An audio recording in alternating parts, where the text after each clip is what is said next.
Una de las tantas revelaciones que publicaron autoridades estadounidenses tras la captura y confesión de Gerson Cuadra alias El Fantasma es que este peligroso marero pagó una fuerte cantidad de dinero a las autoridades de Honduras tras haber sido capturado pocos días después de haber participado en el crimen de Torre Morazán. El informe fue publicado por la cadena estadounidense Nebraska TV con sede en el estado de Nebraska y se basa en documentos de una acusación penal presentada ante una corte federal. Según la denuncia, el 14 de julio del 2022, Gerson Cuadra alias El Fantasma integró un escuadrón de sicarios que participó en un cuádruple homicidio en Honduras y entre las víctimas estaba Said Lobo, hijo del expresidente Porfirio Lobo. Tras el crimen, este sujeto fue detenido por autoridades de Honduras, sin embargo recuperó su libertad apenas 4 días después, luego de pagar un soborno de 5 millones de lempiras, equivalente a $125,000 a funcionarios del gobierno de Honduras, según la acusación. Posteriormente, el sospechoso abandonó el país y en noviembre de 2022 cruzó ilegalmente la frontera a Estados Unidos, donde logró permanecer durante varios años trabajando para distintas empresas. Un informe alertó a las autoridades en noviembre del 2025 que un hondureño se encontraba en Grand Island, lo que llevó a los agentes federales a iniciar investigaciones sobre un apartamento y posteriormente sobre un negocio de chatarra donde presuntamente trabajaba el fantasma. El 8 de diciembre de 2025, autoridades capturaron al fantasma acusado inicialmente por ingresar de manera ilegal a Estados Unidos. Sin embargo, el caso se amplió luego de que agentes ejecutaran una orden de registro en su vivienda y en el lugar encontraron un pasaporte hondureño sin sello, correspondencia personal, talonarios de cheque de distintas empresas en varios estados del país, cartas IRS relacionadas con pagos de impuestos pendientes y una licencia de conducir de California y múltiples pases de a bordo a diversas ciudades del país. Recordemos que tan solo días después de haber ocurrido el crimen, la Policía Nacional que dirigía Gustavo Sánchez Velázquez, señalado de ser uno de los principales cabecillas del cartel de la OAVI, teniendo a su sobrino alias Nando como su principal enlace entre la Secretaría de Seguridad, Casa Presidencial y empresarios mafiosos y carteles del país, capturaron a varios de los principales autores materiales del hecho, incluso siendo anunciado por el mismo Gustavo Sánchez Velázquez. Sin embargo, estos mismos policías nunca presentaron ante la población a los capturados, como ha sucedido en otros casos cuando capturan a personas ligadas con crímenes de alto impacto. Y al parecer entre estos primeros capturados estaba el mismo Gerson Cuadra alias El Fantasma y otros más. La misma cúpula policial se hizo de la vista gorda para no exhibir a los capturados ante los medios de comunicación, pues estos habían pagado a la cúpula policial una millonaria cantidad de dinero. Cuando le preguntaron a Gustavo Sánchez Velázquez, director de la Policía Nacional, sobre el por qué no presentaba ante los medios de comunicación a los primeros 6 detenidos señalados de participar en el crimen de los 4 jóvenes, Sánchez Velázquez contestó de forma evasiva la siguiente pregunta. La periodista Melissa Rivera de EDN. Buenas tardes. Los nombres de los capturados se van a brindar, comisionado, y los estarían presentando a los medios de comunicación. ¿Cuándo y ante la población? Porque la gente quiere ver resultados.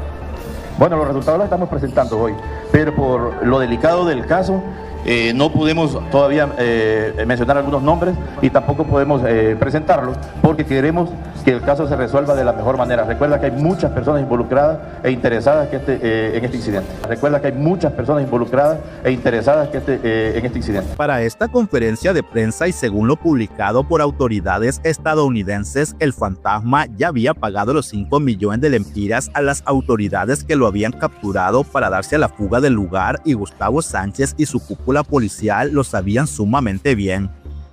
Pero obviamente que este millonario soborno no pasó desapercibido por otras personas que tienen que ver en temas de seguridad y derechos humanos, pues el mismo Hugo Maldonado, director del CODE, denunció este soborno a través de la cuenta oficial del CODE, donde se puede leer lo siguiente. CODE, última hora. Las 5 personas que están detenidas por el caso de la masacre del jueves pasado, donde murió el hijo del expresidente Porfirio Lobo Sosa, fueron dejados en libertad ya que nunca se presentó requerimiento fiscal alguno en contra de ellos. Y como pueden observar, esta grave denuncia que realizó Hugo Maldonado la hizo la noche del 18 de julio del 2022, Y esto lo denunció el CODE porque fueron informados que de las 6 personas capturadas por la cúpula policial que dirigía Gustavo Sánchez Velázquez, solo se presentó un requerimiento fiscal en contra de la señora Normalicia García, siendo enviada rápidamente a la cárcel de mujeres, pues algunos de los otros mareros que también habían sido capturados ya habían pagado a la cúpula policial para que los dejaran irse del lugar. Y entre estos estaban el mismo Gerson Cuadra Soto, alias El Fantasma, esto según lo publicado por autoridades del país del norte. Don Hugo, ¿quiere decir entonces que prácticamente estas investigaciones las hicieron como para salir del paso y calmar la presión que había por parte de la población? Mire, les diré algo, cuál es el punto de vista de nosotros. El punto de vista de nosotros es que el señor director de la policía al día siguiente nos dice que habían 6 detenidos. En cuenta cuando capturaron a la señora también, que le dieron seguimiento con el 911, dónde estaba el vehículo, agarraron el vehículo y las investigaciones creo que se han hecho, ¿no? Eso no hay que desmeritarlo. Ya hay detención judicial para ella, está ya en Cefas, ahorita están presentando a 2, pero ¿y entonces los otros 3 dónde están? ¿Quiénes eran? Porque lo que también debo de decir que se les respetó a esto es el derecho a la imagen y el derecho a la presunción de inocencia. Y bueno, lo que queda es que ya hay 5 órdenes de capturas más, y la otra situación de dónde salió, por ejemplo, es que el vocero del Poder Judicial ayer en la mañana nos estaba diciendo que solo existía un requerimiento fiscal en contra de la señora. Entonces, desde ahí vino nuestra suspicacia en el sentido de que se les estaba venciendo el término para la detención policial. Y bueno, aquí iban a incurrir hasta en detención ilegal. Pero la mafia que opera dentro de la Secretaría de Seguridad, al ver cómo Hugo Maldonado denunció las anomalías que se habían dado sobre el por qué nunca presentaron a los 6 mareros capturados y por qué solo a esta señora le habían abierto un requerimiento fiscal, estos pusieron a trabajar toda la maquinaria de desprestigio en contra de personas incómodas para ellos, pues rápidamente a través de la cuenta oficial de la Policía Nacional en X, antes Twitter, publicaron el siguiente mensaje: se desmiente, debido a que en el caso se han realizado las acciones correspondientes que en su momento se harán públicas para no entorpecer las investigaciones. Y en la parte de abajo se puede ver cómo calificaron como falsa la denuncia hecha por Hugo Maldonado a través del CODE. Periodista Melissa Rivera de EDN. Buenas tardes. Los nombres de los capturados se van a brindar, comisionado, y los estarían presentando a los medios de comunicación cuando y ante la población, porque la gente quiere ver resultados.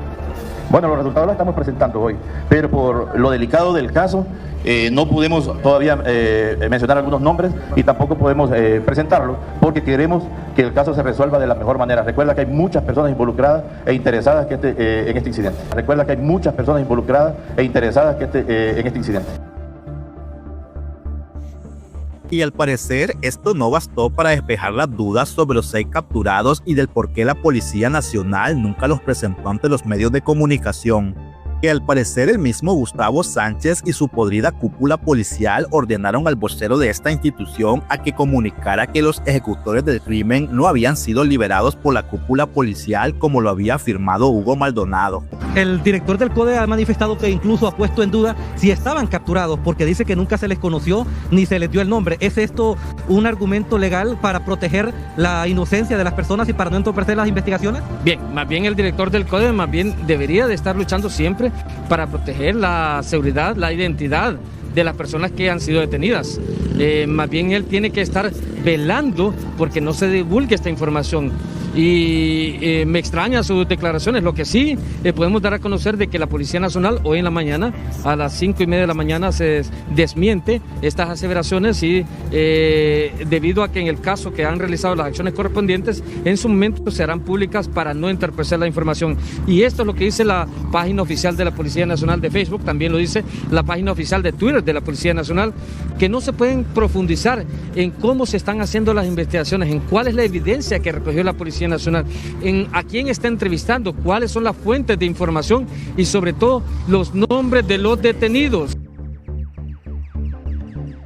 Recordemos que Hugo Maldonado, por ser el director o presidente del CODE, una de las instituciones encargadas de velar por los derechos humanos, no de las personas o familiares que han sido víctimas del crimen organizado, sino velar para que se respeten los derechos humanos de estos angelitos llamados cariñosamente por la población como mareros, sicarios, capos, ladrones, etcétera, etcétera.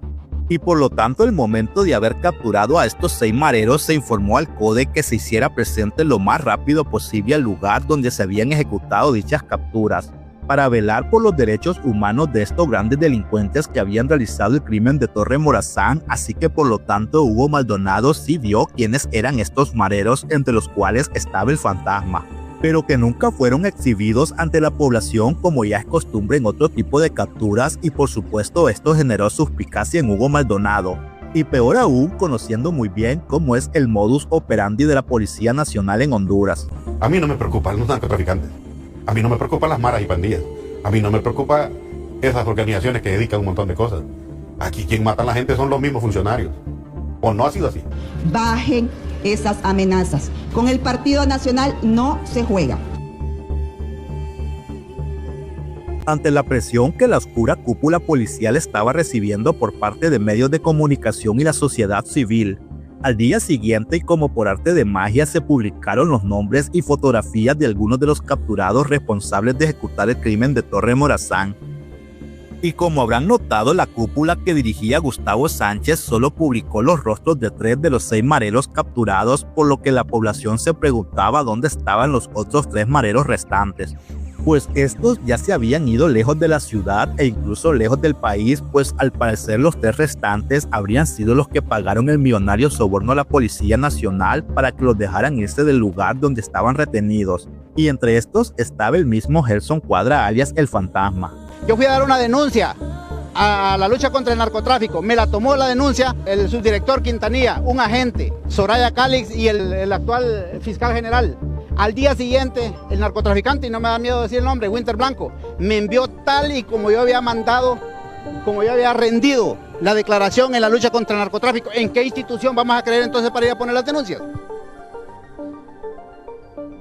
Recordemos que uno de los 3 vinculados al crimen de Torre Morazán, de nombre Jansen Velázquez, fue un ex policía depurado y militante de los motorizados del Partido Libertad y Refundación, que fue dejado en libertad días después por la misma Policía Nacional, según ellos por falta de pruebas.